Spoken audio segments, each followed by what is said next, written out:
এই মুহূর্তে দাঁড়িয়ে বাংলাদেশের যে পরিস্থিতি দাদা রয়েছে, তাতে করে মৌলবাদ ভীষণভাবে মাথাচাড়া দিয়ে উঠছে, এমনকি সেনাবাহিনীর মধ্যেও সেটা ভীষণভাবে মাথাচাড়া দিয়ে উঠছে। তাহলে কি সত্যি ওয়াকারুজ্জামানের হাত থেকে পুরোটাই বেরিয়ে যাচ্ছে? আপনাকে অনেক ধন্যবাদ। ওয়াকারুজ্জামানের হাত থেকে বের হয়ে যাচ্ছে কিনা তার আগে মনে হয় একটু ইন্টারন্যাশনাল প্রেশারের ব্যাপারটা আপনাকে একটু স্মরণ করিয়ে দিতে চাই। সেটা হচ্ছে, আপনি জানেন যে আজকে থেকে সপ্তাহখানেক আগে আমরা এগুলো নিয়ে প্রচুর আলাপ করেছিলাম যে জাতিসংঘের ইউনাইটেড জাতিসংঘের যে হিউম্যান রাইটস এর যে চেম্বারটা আছে, ওসিএইচআর, এই office of commissioner of human rights United Nations এর, তিনি বিবিসির হার্ট টক নামে একটি প্রোগ্রামে পরিষ্কার করে বলেছেন যে গত জুলাই অগাস্টে এই যে ছাত্র নামের জঙ্গি হামলাটা যে বাংলাদেশে হয়েছে, সেই সময়টাতে সে বাংলাদেশ আর্মিকে ফোন করে সতর্ক করে দিয়ে বলেছে যে বাংলাদেশ সরকারের সাথে কোনো ধরনের ইনভলভমেন্টে যদি যায়, মাথায় রাখবেন, কোনো ধরনের ইনভলভমেন্ট অর্থাৎ সেনাবাহিনী যদি শান্তি রক্ষাতেও বাংলাদেশে কাজ করে, বাংলাদেশের জনগণের নিরাপত্তা দেওয়ার জন্যও কাজ করে, সেটার মিনিং দাঁড়ায় তাহলে তারা জাতিসংঘের যে শান্তি রক্ষা ট্রুপস যেটা আছে সেখান থেকে বাংলাদেশকে বাদ করে দেবে। এই ধরনের একটা ধমক দিয়েছে, এই ধরনের একটা ভয় তারা দেখিয়েছে।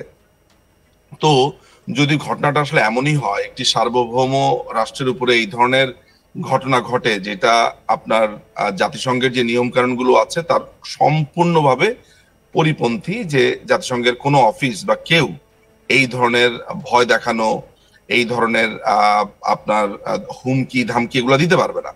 বাংলাদেশের ক্ষেত্রে হয়েছে। তো আপনি যে গ্রিপের কথাটা বললেন যে is he losing his touch, যদি ব্যাপারটা হয় then he actually lost his touch long time ago. আমি যেটা বলবো সেটা হচ্ছে 5th অগাস্টে সে তো বাংলাদেশকে ভয়ঙ্কর একটা রাস্তাতে ঠেলে দিল।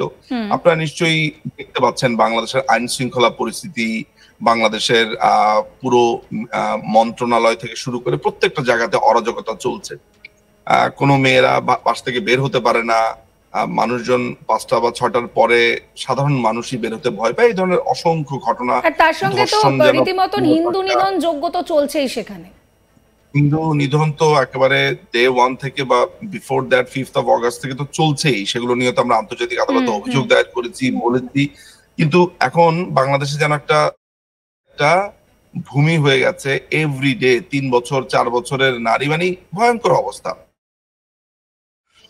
তো এখন আমার কাছে ওয়াকারুজ্জামানের পুরো ব্যাপারটা এখনো আমার কাছে খুবই কনফিউজিং চরিত্র। কারণ বাংলাদেশের ইতিহাসে এই ধরনের সিচুয়েশন হয়েছে, সেনাবাহিনী সরাসরি হস্তক্ষেপ করেনি বাংলাদেশের রাজনীতিতে, যেটা আপনি বলছিলেন যে গণতন্ত্র বিকাশে সেনাবাহিনীর একটা ভূমিকা আছে, আপনি মাত্র বলছিলেন। ফলে বাংলাদেশ এখন যে অবস্থায় আছে সেটি একটি মব তন্ত্র কিংবা একটি সন্ত্রাসতন্ত্রতে পরিণত হয়েছে। আপনার কাউকে পছন্দ হলো না, তাহলে দল বেঁধে তার বাসার সামনে গিয়ে আপনার হইচই শুরু করুন, তারপরে বাড়িটা ভেঙে ফেলুন, ঘরটা ভেঙে ফেলুন, তাকে গুম করে নিয়ে আসেন, তুলে নিয়ে আসেন, মারেন, পেটান। মানে একদম এটা একটা নর্মাল হয়ে গেছে, এই প্যাটার্নটা খুবই নর্মাল।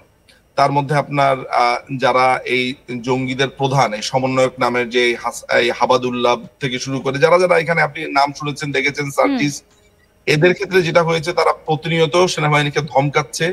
সেনাবাহিনীর ভেতরেও বিভিন্ন জেনারেলরা মিটিং করছে, তারা এই জেনারেল ওয়াকারুজ্জামানকে সরাবার একটা পায়তারা করছে। এগুলো তো ধরেন এখন মোটামুটি ওপেন সিক্রেট, আপনার সামাজিক যোগাযোগ মাধ্যমে সেগুলো নিয়ে বিস্তর লেখালেখি হয়েছে, আমি নিজে লিখেছি, বলেছি।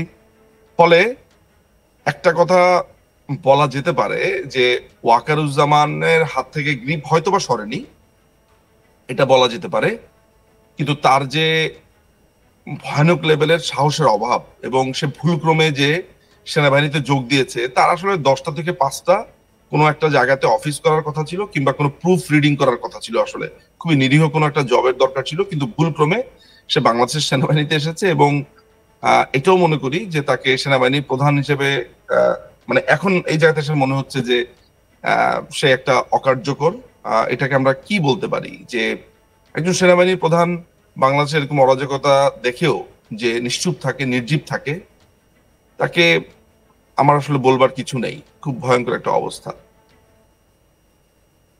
সেক্ষেত্রে দাঁড়িয়ে দাদা এই মুহূর্তে দাঁড়িয়ে আমরা দেখেছি যে ওয়াকারুজ্জামান তিনি যখন ঢাকায় নামতে গেলেন তার প্রাণ সংশয়ের একটা সম্ভাবনা ছিল, তার জন্য তিনি ঢাকা বিমানবন্দরে নামতে পর্যন্ত পারলেন না। একদিকে এরকম পরিস্থিতি তৈরি হচ্ছে, অন্যদিকে তারই সেনাবাহিনীর মধ্যে যারা কট্টরপন্থী মুসলিমরা রয়েছেন তারা রীতিমতন এইভাবে বারবার তাদের মধ্যে মৌলবাদ মাথাচাড়া দিয়ে উঠছে। দেখেন, আপনি এখানে দুটো ব্যাপার যেটা হয়েছে সেটা হলো যে আপনারা শুনে থাকবেন, আমি এর আগেও বলেছি, আজ তাক বাংলাতে বলেছি, সেটা হচ্ছে যে লেফটেন্যান্ট জেনারেল ফয়জুর রহমান নামে যে কোয়ার্টার মাস্টার জেনারেল আছে তার নেতৃত্বে বিভিন্ন আর্মি অফিসারদের বা 10 জন জেনারেলের নাম এসেছে যারা ওয়াকারুজ্জামানের বিরুদ্ধে নানান রকমের ষড়যন্ত্রে লিপ্ত ছিল। এই পদটা তারা তাকে সরিয়ে দিয়ে তাকে আটক করে অন্তরীণ করে তারা ক্ষমতা নিতে চেয়েছিল। এর কারণ হচ্ছে ফয়জুর রহমানের পুরো ফ্যামিলি হচ্ছে জামাতি ব্যাকগ্রাউন্ড, জামাত থেকে আসা একটি ছেলে, এবং একই সাথে আপনার এই যে ছাত্র সমন্বয়ক যারা আছে তাদের সাথে নিয়মিত যেই কোয়ার্টারটা অর্থাৎ সেনাবাহিনীর যে অংশটা রুটিন কন্ট্যাক্ট মেনটেন করছিল তার মধ্যে ফয়জুর রহমান একজন। ফয়জুর রহমান মানে দিনের পর দিন তাদের সাথে মিটিং করেছে, কথা বলেছে এবং তাদেরকে নানানভাবে প্রমোট করেছে। আমি আপনাদেরকে আরেকটা কথা বলি, সেটা হচ্ছে যে প্রধানমন্ত্রী শেখ হাসিনার সময় আপনার পাকিস্তান বেশ কিছু অস্ত্রের প্রকিউরমেন্টের জন্য টেন্ডার দাখিল করেছে, যেগুলো আমার হাতে এই মুহূর্তে আছে। এই অস্ত্রের টেন্ডার দাখিল তারা করবার পরে তাদেরকে নানানভাবে বাংলাদেশ সরকার রিজেক্ট করেছে, কিন্তু 5ই আগস্টের পরে তারা এই টেন্ডার গুলো বিভিন্ন রকমের অস্ত্র যেগুলো আছে যেমন শর্টগান, তারপরে বিভিন্ন বুলেট বা নানান ধরনের যে সরঞ্জাম আছে প্রকিউরমেন্টের জন্য যেটা সেনাবাহিনী টেন্ডার করেছিল। এমনকি তো এই মুহূর্তে বাংলাদেশ কিন্তু রীতিমতন ভারতীয় সীমান্তে ড্রোন ওড়াচ্ছে, সেই ছবিও আমরা দেখেছি। ড্রোন উড়াচ্ছে, আপনি একটু জাস্ট ভেতরে ইন্টারনাল পলিটিক্সটা একটু বুঝে নেন।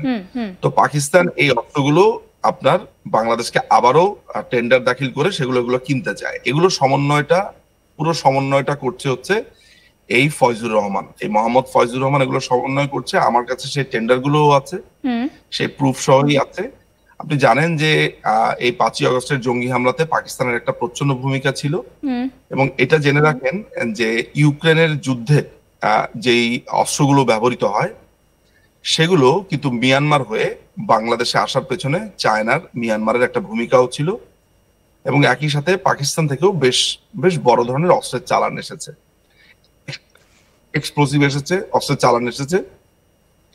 এগুলোর ফান্ডিং এর জায়গা থেকে চায়না এবং তার্কি এবং একই সাথে পাকিস্তান অ্যাকোমোডেট করেছে নানান ভাবে। আমি এই কথাগুলো কেন বলছি, এই যে পুরো ঘটনাটা এগুলো সমন্বয়ের একটা বড় ধরনের দায়িত্ব ছিল আর্মির যে এখন কিউএমজি আছে, তৎকালীন 5ই আগস্টের পরপর গোয়েন্দা বাহিনীর প্রধান করা হয়েছিল এই ফয়জুর রহমানকে, পরবর্তী তাকে সরিয়ে দিয়ে কিউএমজি করা হয়।